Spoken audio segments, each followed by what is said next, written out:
Alright mga tol, welcome to the vlog. This is your Bossmikes back at it again with another video. So for today's video, yun nga pala, bago muna tayo magsimula sa video na to, so don't forget to like, comment, share, and subscribe. Hit mo na rin yung notification bell sa baba para updated ka pag ako ay mag-upload ng video. So ito na nga, nakikita nyo, may hawak ako dito dalawang Lazada package kung tawag dito. So, ang main topic natin ngayon is yung Q&A vlog. Let's go. So ito na nga, so dito ilalagay ko dito yun yung nagpost ako sa Facebook account ko ng mga kung anong gusto nyong tanong sa akin. Disclaimer lang, ito pong tinanong nyo sa akin ay sa opinion ko lang din magagaling. Galing kay Joy May Tonic. Kuya Michael, kailan po kayo tatangkad? Ano ba naman yung tanong na yan? Hindi na. Hindi ko alam. Hindi rin po ako nag-cherry for, hindi po ako nainom ng vitamin sa pampatangkad. Basta, go with the flow lang ako. Kung tatangkad man, salamat. Pero, malay natin, di ba? So, yan. Charot, I just wanna ask kung saan ka nag-elementary dati. So, yan. Nag-elementary po ako sa Padre Garcia Central School. Diyan sa Padre Garcia, Batangas. Dito din sa Batangas yan. So, yun. Para kasing familiar ka sa akin eh. Central ba ng Garcia? Opo, sa Central ng Garcia. Yan. Thank you sa iyong question, Joy May Tonic. So, second na. Kay Red Sacramento. Ay, shout out sa'yo. Sa inyo. Joy May Tonic at saka si Red Sacramento. Bunso, nananaginip ba ang bulag? Abay, syempre, nananaginip din sila. Kasi, yung mga bulag, na hindi sila talaga nakakita. Syempre, bulag nga eh. Though, ang ibig sabihin is, syempre na, tumutulog din sila. And lahat naman ng tao nananaginip. Hindi, yun lang. Kay Giselle Martinez Evo. Hey, may pa-Q&A ka na ngayon ha? Ano talaga? Ito question. Kung bibigyan ka ng pagkakataon bumalik sa nakaraan, anong gusto mong balikan? Ano ba? Ano talaga mo yung sabihin?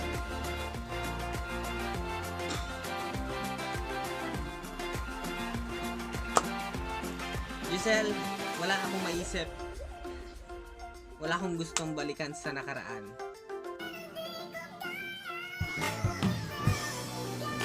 So, next tayo. So, hi kay Trixie Denise pati Kabatay. So, hi sa'yo, shout out sa'yo. Sino ang dapat sisihin? Hindi ko alam. Wala pa pala. Yung nagkulang o yung nang iwan? Sino nga ba ang dapat sisihin? So, Trixie Denise, parehas mo na lang sisihin. So, next tayo. So, kay Crystal Maurice Amante, si Ate Tala to. So, shout out sa'yo, Ate Tala. Maganda ba ako? Sa tanong ko. Sabi, oo. Oo naman, maganda ka din. Lahat ng tao, lahat ng babae, maganda. Lahat ng lalaki, puli din. Pero, charot lang. May katanungan pa uli siya. Kapag ba may pagkukulang ang partner, dapat bang hanapin ito sa iba? Hindi na. Huwag mo nang hanapin. Makontento ka na sa kanya. Siya ulit, si Crystal Maurice Amante.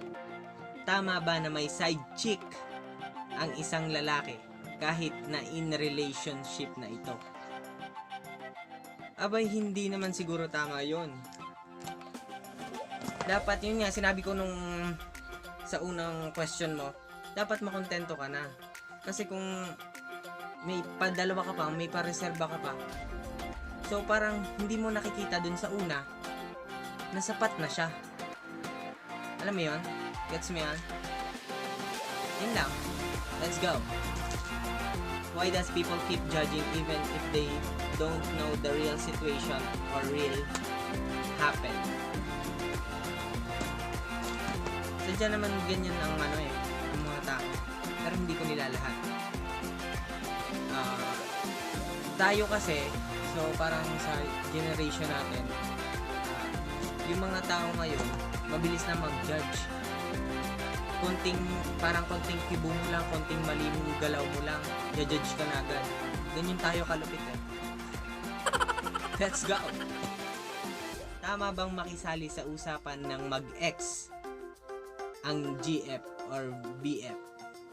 Yes, I know na GF or BF sila, pero dapat bang makialam siya doon? Kahit wala siyang alam sa nangyari noong nagdaang panahon o araw. Ha?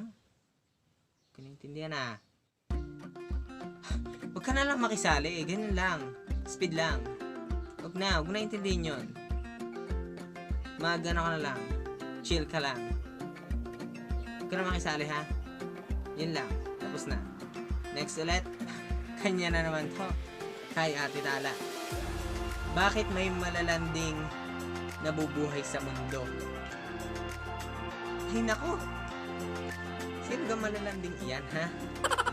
Napakadami ka. Hindi ko din alam eh. Siguro nga kanya-kanya naman tayo ng perspective sa bawat pagkilati sa tao-tao.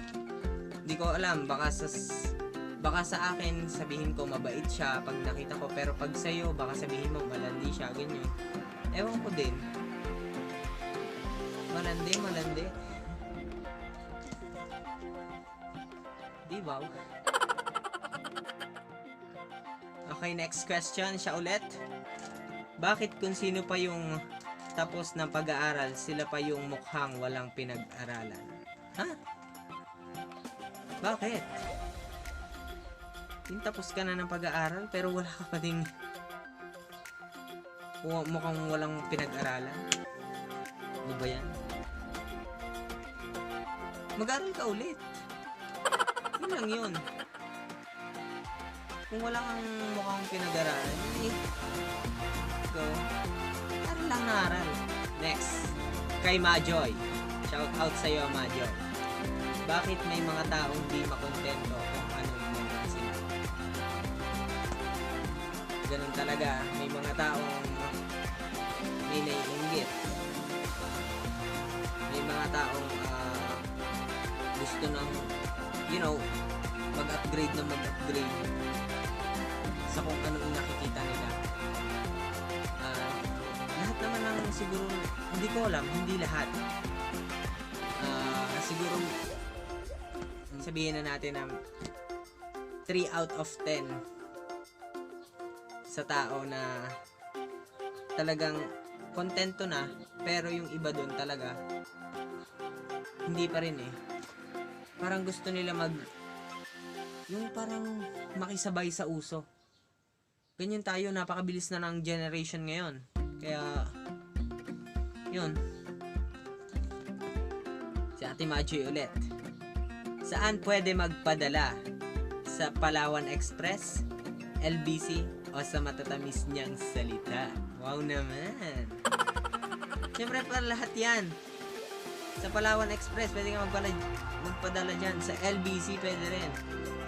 Sa matatamis niyang salita, pwede rin. So, kay Diane Mendoza Torres. Bakit kaya sa trabaho, gusto nila standard lang ang flow, pero di nila makita kung nasa standard pa ba yung pinapagawa nila?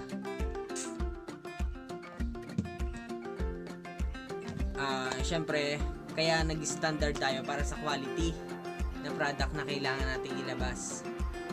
Siyempre, may mga consumer din na nagre-reklamo syempre lahat naman siguro ng mga consumer pagka may defect, syempre magrereklamo talaga. So kailangan natin na maging standard tayo sa bawat galaw natin sa trabaho. So yun, next, kanya ulit. Tsaka bakit di nila pinapakinggan yung side nung iba? So pag nagko-complain, so ewan, siguro favoritism. Ewan, hindi ko. Tas kahit di naman sila sure dun sa mga naunang side na narinig nila, bakit yun ang pinaniniwala nila? Yun nga sinabi ko, katulad nga ng sinabi ko, baka nga siguro may favoritism. Tayo, hindi naman natin may iwasan na magkaroon ng favoritism. So, sinasabi ko naman, para sa akin, hindi naman masama yung may favoritism ka. Dapat syempre ilagay lang natin sa tamang lugar kung paano tayo pumili ng talagang may mga favorite natin. So, sa bawat di ba dapat bigayan ng kanya-kanyang sides? Highs. Tama yan. Dapat bigayan ng kanya-kanyang sides para, magkalinawan ng isang bagay. Para ma-open up ng isa't isa kung ano ang gustong iparating. Yon. Let's go. Last. Bakit may mga tao ang ipaparamdam sa'yo na ang special mo? You deserve to be loved at importante ka sa kanila, pero yung deserve nilang label relationship di nila maibigay. Is it duwag sila sa commitment or pinag-treat-tripan lang nila yung feelings ng iba?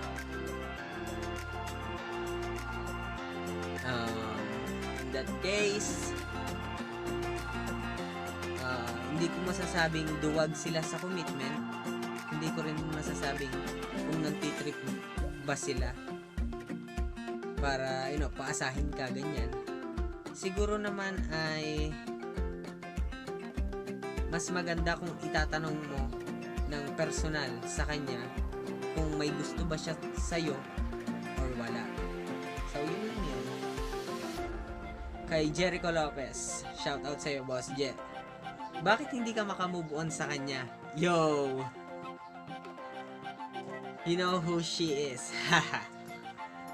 So, first of all, nakamove on na po ako. Dating-dati pa. Hindi ko na po idadrop yung name niya dito. Pero, yun. Basta, Boss Je, nakamove on na ako. Wala na. Friends na kami ulit. Yun lang.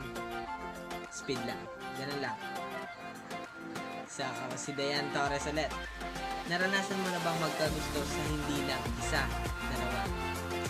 So, sa akin naman, sa part ko, oo, naranasan ko na magkagusto ng, syempre, more than one. So, sabihin na natin kung sino yung nasa harap or malapit sa'yo, kinikilig ka.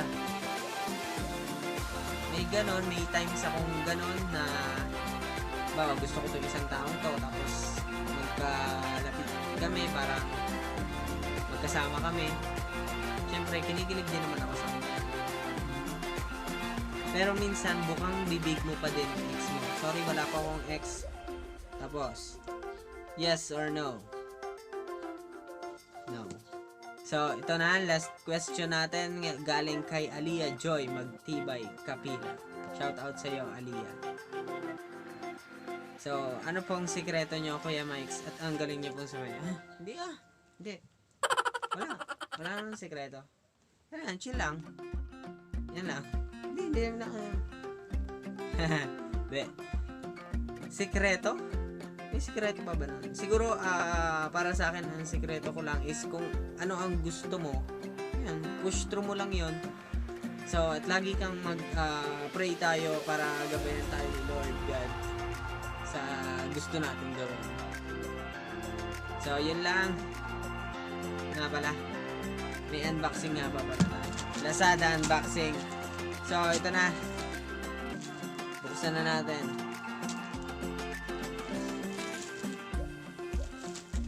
Ito muna tayo sa maliit na part.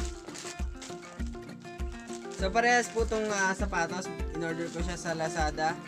So bali, naka 1 week or more than 1 week na siyang nakaganto pa din. Nakarap pa din. Hindi ko pa siya nabubuksan at inihintay ko nga mag-vlog na ako dito. Sinabay ko na siya sa Q&A vlog. So let's go! Wow!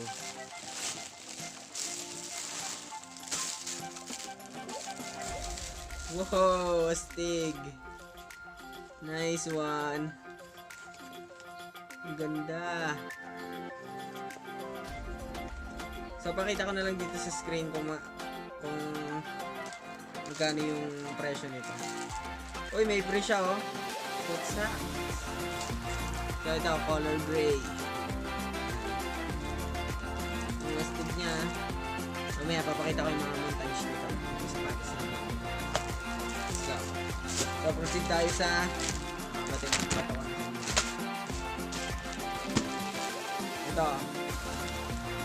Ito in order ko naman tong malaking to is Fila shoes. So yan, ito nasa screen din yan. Magkano presyo. Woohoo! Sanananan, Fila! That's it. Kaya muna. Ay, mabuksan na. Ayos ba?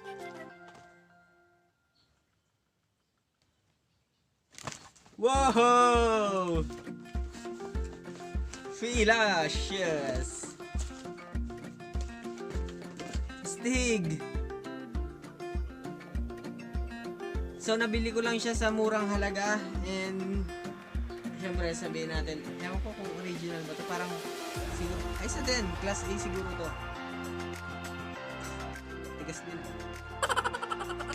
Nice. So ito yung nabili ko sa Lazada. Yan. Stig, diba? So once na ma-hit ko ang 1,000 subscribers, gusto niyo ba magpa-giveaway ako nitong gantong sapatos na Fila? So comment niyo yan sa baba kung gusto niyo papag-giveaway tayo pag naka 1K subscribers na tayo. Thank you mga tol.